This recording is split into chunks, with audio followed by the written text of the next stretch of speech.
Halo semuanya, salam sepak bola dan selamat datang lagi di channel JP Story. Pada konten kali ini saya ingin membahas topik yang memang sudah banyak orang bicarakan, yaitu tentang tidak adanya pemain Persib Bandung yang dipanggil oleh Patrick Kluivert untuk membela timnas nasional Indonesia dan melanjutkan kualifikasi Piala Dunia ronde ketiga melawan Australia pada tanggal 20 Maret dan melawan Bahrain pada tanggal 25 Maret 2025. Namun sebelum saya lanjutkan, kembali saya ingatkan kepada kalian, jangan lupa like-nya jika Anda menyukai video ini, tekan tombol subscribe-nya jika Anda belum, dan tuliskan pendapat Anda di kolom komentar. Nah, sebelumnya PSSI dan Timnas Nasional Indonesia beserta staf kepelatihan Patrick Kluivert ini memanggil 27 pemain plus tambahan 3 pemain yang baru, yaitu Emil Audero, Joey Pelupesi, dan Dean James. Ketiga pemain ini tinggal menunggu proses perpindahan federasi untuk memenuhi persyaratan pendaftaran ke AFC agar bisa ditampilkan di melawan Australia dan melawan Bahrain. Tetapi dari 27 pemain yang dipanggil oleh Patrick Kluivert memang gitu ya, banyak sekali perubahan yang memang signifikan, yaitu tidak adanya pemain-pemain yang memang sering langganan gitu ya dipanggil oleh Patrick Kluivert seperti Asnawi Mangku Alam, Witan Sulaiman gitu ya, Yakob Sayuri, dan beberapa pemain dari Persib Bandung pun itu tidak ada juga dalam daftar pemain yang dipanggil oleh Patrick Kluivert, seperti Makrok ya kan, Adam Alis, lalu juga Dimas Derajat, bahkan Beckham Putra pun yang sebelumnya sempat digadang-gadang juga gitu ya akan dipanggil oleh Patrick Kluivert, ternyata tidak ada dalam daftar 27 pemain yang dipanggil oleh Patrick Kluivert. Namun sebelum saya membahas pemain Persib, saya ingin bahas dulu ya tentang Asnawi, ya, Witan Sulaiman, dan Yakob Sayuri. Nah, ketiga pemain ini menurut saya ini bukan berarti mereka punya performa yang buruk, tidak sama sekali. Asnawi Mangku Alam contohnya. Asnawi Mangku Alam di klubnya di Liga Thailand itu justru mempunyai statistik yang begitu luar biasa. Ia bukan hanya bisa bertahan dengan begitu baiknya gitu ya, tapi mampu memberikan efeknya ketika timnya sedang melakukan serangan. Bahkan beberapa kali pun Asnawi Mangku Alam sukses melesatkan umpan-umpan kunci yang membuat timnya meraih kemenangan di akhir laga. Contohnya ya seperti di Piala Champions Asia 2 ketika melawan Persib Bandung. Saat itu Asnawi Mangku Alam ketika tampil ya di kandang Persib Bandung di Sijalak Harupat pada saat itu mampu memberikan asis yang sangat penting untuk kemenangan Port FC ya. Asis yang memang diberikan oleh Asnawi memang gitu ya, ini sering kita lihat pun di timnas nasional Indonesia. Jadi bukan persoalan Asnawinya jelek, Yakob Sayunya jelek, Witan Sulaiman dan sebagainya pun tidak memenuhi persyaratan Patrick Kluivert, tetapi problemnya adalah yang ada di tim nasional Indonesia saat ini itu betul-betul levelnya di atas mereka, ya kan? Kita lihat posisi Asnawi Mangku Alam saja, yaitu back kanan, ini sudah penuh terisi gitu. Di sana ada Sandy Walsh, lalu juga ada Kevin Dix, ya kan? Otomatis Asnawi Mangku Alam kalau ingin ke timnas nasional Indonesia, maka minimal levelnya itu ada di levelnya Sandy Walsh, ya kan? Karena untuk ke Kevin Dix itu terlalu tinggi gitu. Jadi minimal Sandy Walsh aja gitu.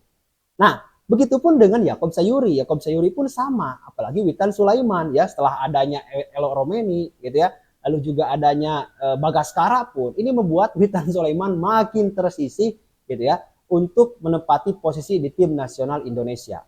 Nah, lalu ketika memang berbicara dengan Persib Bandung gitu ya, yang mana Persib Bandung pun punya performa yang sangat baik di liga ya, mereka memimpin klasemen sampai saat ini, bahkan GPI-nya sangat begitu lumayan jauh dari kejaran Dewa United. Tetapi pemain-pemain Persib Bandung justru malah tidak ada yang dipanggil oleh Patrick Kluivert. Padahal di sana ada Mark Locke gitu ya. Mark Locke ini adalah generasi yang memang terlebih dahulu gitu ya menjadi pemain naturalisasi di timnas nasional Indonesia pada saat itu untuk kepentingan Piala Asia gitu ya kalau nggak salah. Nah, sedangkan selain Mark Locke itu ada Adam Alis, memang bisa terbilang salah satu pemain senior di tim nasional Indonesia. Juga ada Edo Febriansah pun gitu ya, itu sempat memakai seragam tim nasional Indonesia di era Sintayong. Dimas Derajat dan Beckham Putra. Oke lah, Dimas Derajat mungkin gak usah kita hitung karena memang keadaannya lagi cedera juga gitu ya, dan gak bisa dipaksakan juga karena ya butuh proses yang sangat lama. Tetapi ada Maklok, ada Beckham Putra, ada Adam Alis, ada Edo. Ini sama sekali tidak memenuhi apa yang diinginkan oleh Patrick Kluivert.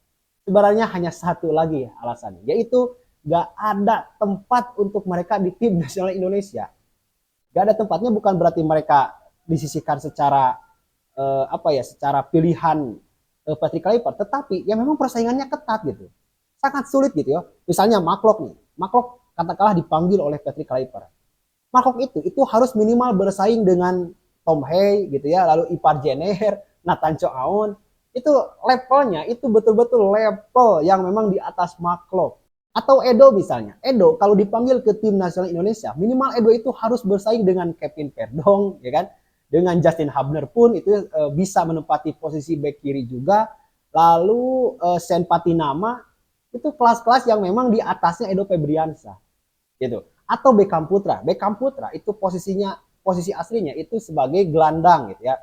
Dan di Persib Bandung baru-baru di era Boyan Hodak itu Beckham itu ditempatkan sebagai penyerang sayap.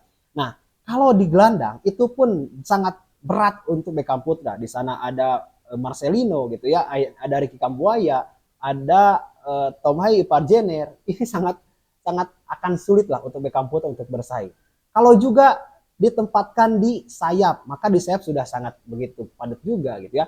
Ada Oleh Romeni yang memang pasti Oleh Romeni akan menjadi starter juga ya. Lalu juga meskipun di posisi sayap memang tidak banyak gitu ya pemain yang memang dipanggil berdasarkan posisi tersebut, tetapi kan kalau melihat komposisi 27 pemain yang dipanggil oleh Patrick Kluivert, kemungkinan Patrick Kluivert ini tidak akan terlalu menggunakan pemain yang memang DNA-nya itu ada di sebelah sayap. Maka kemungkinan Patrick Kluivert itu akan bermain dengan menggunakan sayap-sayap yang berposisi sebagai back kanan atau back kiri.